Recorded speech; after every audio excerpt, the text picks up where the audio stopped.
그래서 오늘부터 요 네트워크 개념 PPT 있는 내용 한번 보고 실습 들어갈 거예요. 그래서 네트워크 어저께 우리 이론 시간 때 설명했던 것처럼 네트는 그물, 워크는 일하다 이런 내용이고요. 케이블 유선 통신망이랑 공중망, 무선 통신망이랑 유무선을 통합한 게 네트워크 개념 중에 하나고요. 서로 연결하는 기술이라고 나와 있네요. 실습 환경은 옛날에는 다이나믹스라고 불렀었어요. 요 시스코에서 만든 툴을. 다이나믹스는 검은 화면에 하얀 글씨밖에 안 보여서 이걸 정말 상상에 의존하면서 망 구축을 했어야 되는데 요 다음에 이제 패킷 트레이서라는 툴이 나왔거든요. 패킷 트레이서는 다이나믹스보다는 GUI적인 요소가 많아서 실습하기가 좀 편해요. 그래서 패킷 트레이서를 시뮬레이터라고 부르고 반대편에 기능 성능이 굉장히 좋은 GNS3라는 거는 에뮬레이터라고 불러요. 시뮬레이터는 모의 실습, 가짜로 동작하는 거고요. 진짜로 핑이 왔다 갔다 하지는 않아요. 에뮬레이터는 진짜로 핑이 왔다 갔다 하는 대신에 우리는 실습 시간에 패킷 트레이서를 쓸 건데 그 이유는 에뮬레이터가 진짜 장비들을 동작하게 만들어주는 거다 보니까 뭐 라우터나 스위치 이런 것들이 메모리가 막 500메가, 300메가 막 이렇게 먹어요. 그래서 우리가 갖고 있는 메모리가 한 16기가 정도밖에 안 돼서 뭐 10대, 20대 이렇게 늘리기에는 조금 어려운 측면이 있어요. 그래서 좀 대형만 구축하기 위해서 우리 패킷 트레이서 툴 사용해서 실습할 예정. 우리 이론 시간에 이 5회사의 7계층 얘기해줬었죠. 물대내 전세표. 그래서 7개 계층으로 나눠져 있다. 법칙은 아니고 레퍼런스, 참조 모델이다. 참조 모델인데 요즘에는 계층을 넘어서는 장비들이 많이 나오고 있기 때문에 꼭 이 7개 안에 다 들어가지 않은 장비들이 많다 이런 얘기들 했었어요. 네트워크 공부하면은 네트워크 엔지니어가 되려면은 시스코 자격증이 굉장히 중요한데 순서대로 CCNA, MP 그리고 IEE 해서 이 3개의 자격증을 취득하는 게 엔지니어들이 필수적으로 해야 될 덕목 같은 거라고 보시면 될 것 같아요. 장비는 유명한 것들이 시스코가 점유율은 제일 높고요. 주니퍼가 요즘에 좀 치고 올라온다고 그러더라고요. 얘도 미국 회사고. 화웨이가 반짝 떴다가 미중 간 무역 갈등 때문에 요즘에는 점유율 다시 떨어지고 있는 추세인 것 같고요. 삼성에서는 특히나 무선 장비를 잘 만드는 편이에요. 5G 장비들, 우리가 얘기하는 핸드폰에서 사용하는 그 5G 장비들 있죠. 그 5G 장비들의 스위치들을 삼성이 조금 잘 만드는 편. 그래서 삼성이 무선 쪽에서는 좀 점유율이 높아지고 있는 추세라고 보시면 될 것 같아요. 네트워크 장비들인데요. 이 화면은 패킷 트레이서 안에 있는 화면들 캡처한 거고, 이 구름은 이제 ISP라고 우리가 상상을 좀 해봅시다. ISP는 인터넷 서비스 프로바이더, 인터넷 서비스 제공자라는 뜻인데요. SKT, LG, KT 인터넷 통신사를 통해서 우리 인터넷을 써야 되거든요. 이 ISP 딱 잘라서 ISP부터 요 밑을 유식한 말로 백본망이라고 불러요. 요 위는 우리가 요 통신 3사에 취업하지 않는 이상 요 위에 있는 공공망을 만질 일들은 우리는 없을 것 같고요. 우리 회사의 우리 컴퓨터들 그리고 우리 회사의 사내망 같은 거 구축할 때는 ISP로부터 받아온 요 공인 IP를 기반으로 해서 요 밑으로 사설 IP 때요 사설망을 구축하는 게 거의 대부분일 것 같아요.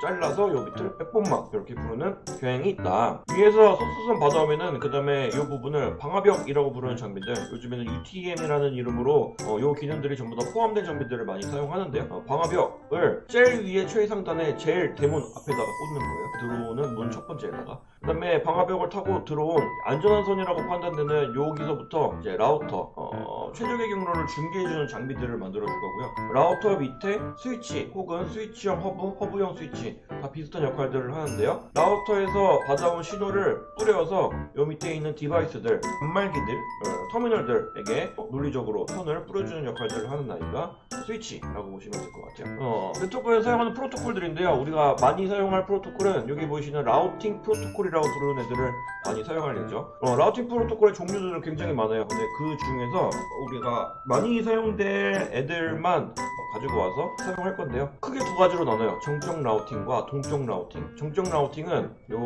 1번 라우터에서 5번 라우터까지 가는 길을 엔지니어가 직접 요 길로 가라고 설정을 해주는 거예요.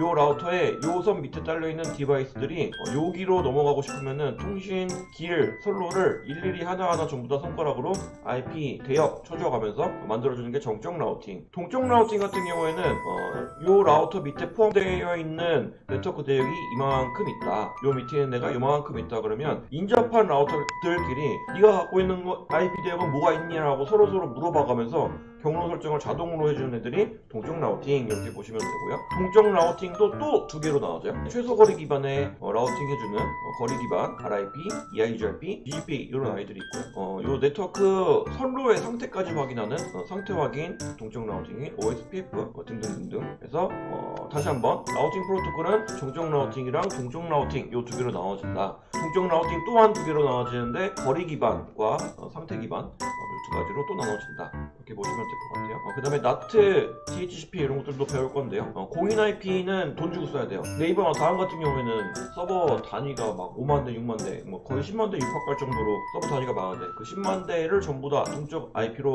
할당을 하게 되면은 비용도 많이 들고 비효율적으로 관리를 할 수밖에 없거든요. 그래서 공인 IP와 사설 IP를 적절하게 조합해서 사용을 해야 되는데 사설 IP, 공인 IP에서 외부에서 들어온 선을 사설 IP 망으로 구축할 때 요 스위치 해주는 공간들이 필요한데요. 그 스위치 해주는 공간을 NAT라고 불러요. 이것도 이제 동적 NAT, 정적 NAT 나중에 실습 한번 해보도록 할게요. 그 다음에 DHCP인데요.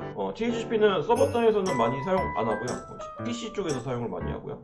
일반 PC들한테 일반 사용자들은 네트워크 값에 대한 내용들을 잘 모르니까 엔지니어가 미리 입력해놓고 IP 대역 설정을 해주고요. 그 대역 안에서 클라이언트들한테 IP를 빌려주고 임대해주는 개념의 아이가 DHCP라고 보시면 될 것 같아요. 그 다음에 보안의 시작이 ACL부터라고 선생님은 봐요.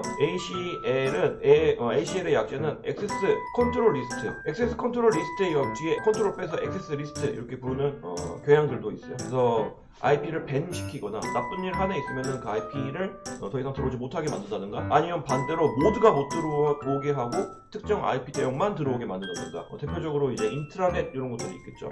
그 다음에 이제 가상 스위치는 스위치가 공간이 너무 크게 되면은 가상으로 여기를 잘라서 앞에 대역과 뒤에 대역 스위치의 대역을 나오는데 사용을 하는데요. 이것도 나중에 배울 거고요. 그 다음에 보안 되게 중요한 게 VPN 가상사설망 Virtual Private Network라고 부르는 공간들인데요.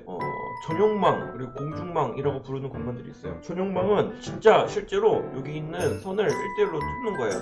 우리 회사가 예를 들면 대전에 지사가 있고 서울에 본사가 있다고 생각을 해보자. 대구랑 서울에 중요한 데이터들이 너무 많이 왔다 갔다 하는 경우에 일반적으로 사용되는 KT나 뭐 LG의 망을 사용하면 중간에 요 중요한 데이터들이 탈취가 될 염려가 있을 수도 있잖아요. 그래서 남들은 못 들어오고 우리 둘만의 사이를 연결하는 전용망을 설치를 해요.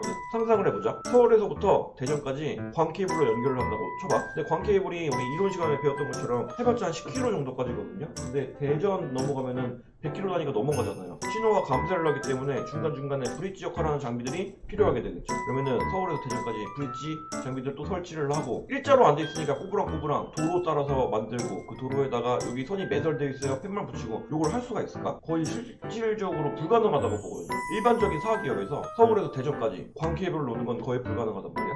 그러니 가상사설망은 진짜 사설망이 아닌데 일반적으로 사용하는 공중망 그냥 KT, LG가 만들어주는 망인데 여기 서울에서 우리가 사용하는 라우터의 한 개 포트 그리고 대전에서 사용하는 라우터의 이 한 개 포트를 가상으로 터널을 뚫어주는 거예요. 남들은 들어오지 못하게 1대1 관계를 형성해주고 터널을 뚫었다고 할지라도 이게 데이터를 누가 패킷을 훔쳐서 볼 수가 있으니까 터널을 뚫어놓은 걸 데이터를 왔다 갔다 할 때 암호화시켜서 왔다 갔다 할 수 있는 기술.